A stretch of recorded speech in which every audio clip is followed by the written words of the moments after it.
Bonjour Monsieur Olivier. Bonjour à vous et bonjour aux auditeurs et auditrices. N'a pas de souci, merci. Et puis explique-nous un petit peu, alors ça doit dénoncer à nous là aujourd'hui à l'écran.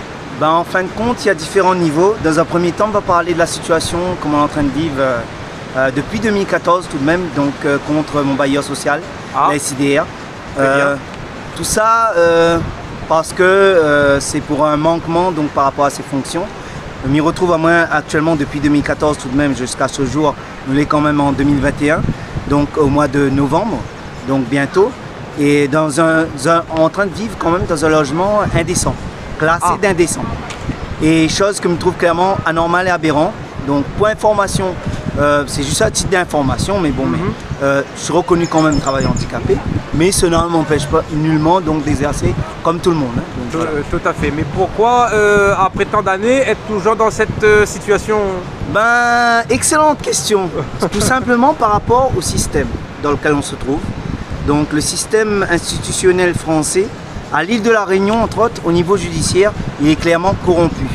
Et pour ce faire, je vais pouvoir vous le prouver par la suite, donc au cours de cette audition, donc en fournissant des éléments de preuve déjà contre la SIDR, et après par la suite donc expliquer aussi les raisons, notamment illégales également de l'État, qui utilise des attitudes clairement anticonstitutionnelles. Des stratagèmes qui sont pas propres, quoi. C'est ça, c'est exactement ça. Ok, d'accord. Alors je vois en main pas mal de documents, donc oui. Alors explique-nous davantage. Donc les documents que je détiens sous la main, ce sont les preuves justement, donc qui attestent de ma situation et justement des fraudes volontaires, émanant de EDF, mais aussi de la faute quand même de la SIDR, qui est quand même arrivé au stade quand même donc d'abus de faiblesse. Ah, quand même. Mais, ça n'a pas été retenu au niveau judiciaire, alors si je m'y comprends bien. En fin de compte, au départ, j'avais pas encore cité juste ça. J'avais cité juste le mot discrimination. Mais en fin de compte, en vérité, ça va plus loin que la discrimination. Wow. Donc voilà. Alors, et oui, chose très grave. Donc on va mettre devant l'écran quand même. Oui, je veux. Voilà. Voilà. Hein, donc ça c'est la première preuve. On va s'organiser, il n'y a pas de problème. Donc ça c'est la première preuve. Donc une attestation donc concernant mon logement. Ok, pour les travaux électriques. Voilà, concernant les travaux électriques, ça dit ceci. Donc nous vous confirmons que les pannes électriques que vous aviez eues dans votre logement provenaient du câble d'alimentation reliant le disjoncteur EDF à la gare technique. Nous avons exceptionnellement résolu ce dysfonctionnement à la charge d'EDF afin de ne pas vous pénaliser et de vous garantir la jouissance paisible de votre logement. Et ça, c'est la date du 12 novembre 2014. Première preuve écrite. Je vous donne le second. J'ai vu que tu es arrivé avec un armada de documents. Tout à fait. Mais ce sont les preuves justement qui justifient mes dires. Donc celui-là, c'est une preuve d'un prestataire, donc notamment de la SIDR toujours, qui se nomme 3S. C'est Espace Soleil. C'est une intervention donc, qui remonte à date du début 28 août 2019, la fin 28 août 2019. Donc je le lis après, je vais vous le montrer au niveau. Donc intervention effectuée au niveau du disjoncteur de branchement. Il n'y avait pas de scellé en amont, déjà chose anormale, parce que tout disjoncteur au sein d'un logement locatif dispose d'un scellé. Le fait qu'il n'y ait pas eu de scellé, ça veut dire déjà qu'ils ont coupé volontairement. Et il n'y avait que le mien qui était coupé. Chose clairement normale. Par la suite, vous aurez aussi d'autres preuves également. Donc je vais vous montrer les photos. Donc concernant mon disjoncteur.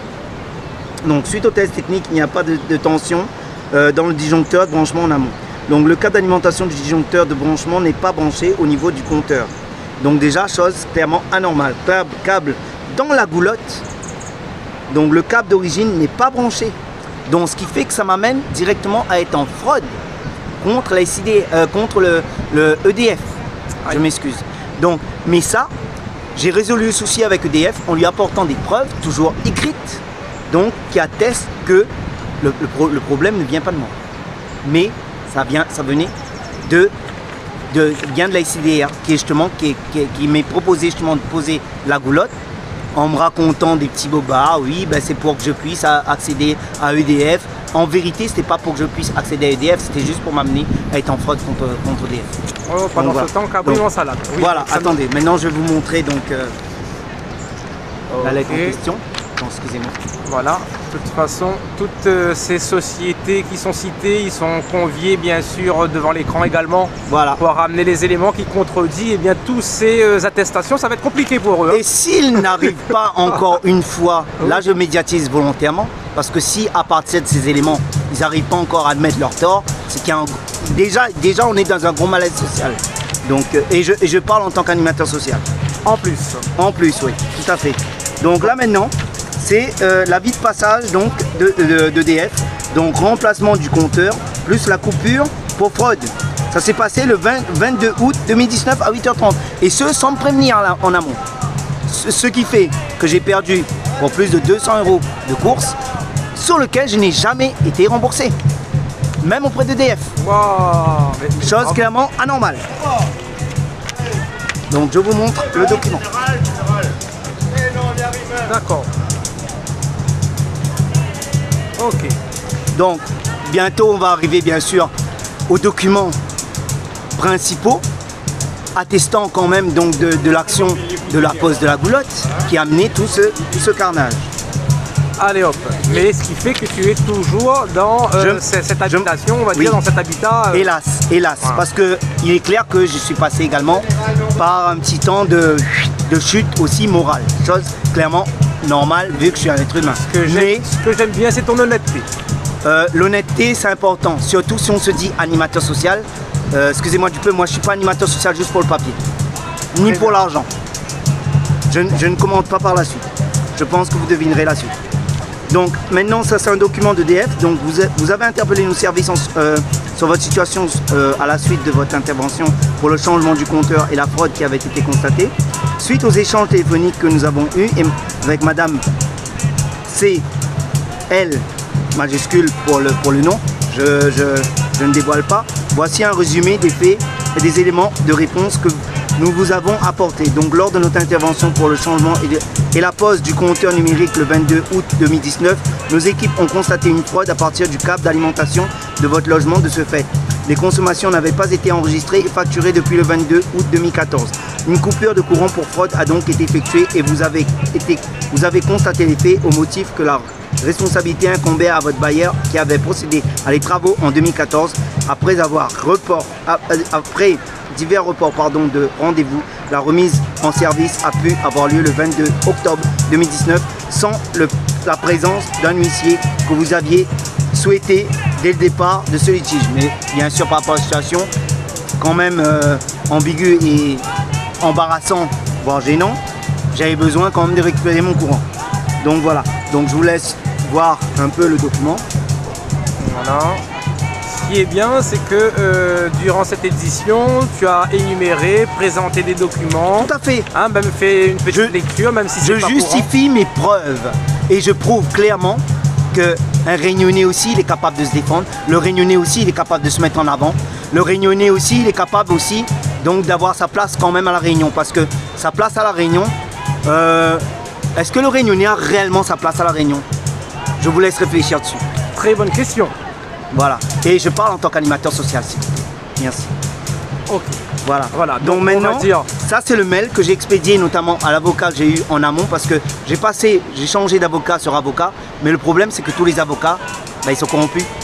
Comment vous voulez qu'un citoyen disposant de preuves en plus puisse obtenir justice si les avocats faisant partie justement de l'organisation judiciaire à l'île de la Réunion ne jouent pas leur rôle, notamment même au niveau des juges, mais ça je le préciserai par la suite. Donc le document dit ceci parce que c'est un mail que j'ai expédié notamment à la secrétaire, donc de monsieur Célie, qui maintenant est maintenant le maire donc de Saint-André, si je ne me trompe pas. Bonjour, comme demandé, je vous fournis en pièces jointes les documents demandés pour la bonne constitution de mon dossier de plainte. Bien cordialement, Catherine Olivier, moi-même, la victime. Pièce jointe, l'état des lieux d'entrée, un justificatif de mon adresse, un exemplaire de ma demande de préavis. Il m'a demandé de demander un préavis. Mais sur le coup, je me suis dit, punaise, attends, si je donne un préavis, ben, j'aurai plus de logement. Je serai à la rue, en fait. Donc, c'est la raison pour laquelle, moi, je me suis, par la suite, après réflexion, parce que c'était fait dans le vif, au fait. Donc, moi, étant à mal psychologiquement, j'ai quand même su me reprendre en main pour pouvoir défendre mes droits. Et heureusement.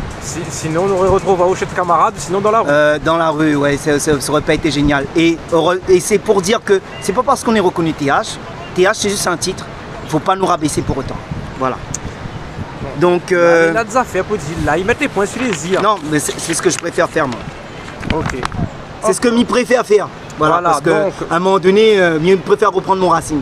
C'est sûr, donc petit big up quand même au maître de... Comment on l'appelle encore lui? Monsieur Célie. Célie, voilà, donc bam. Il se reconnaîtra.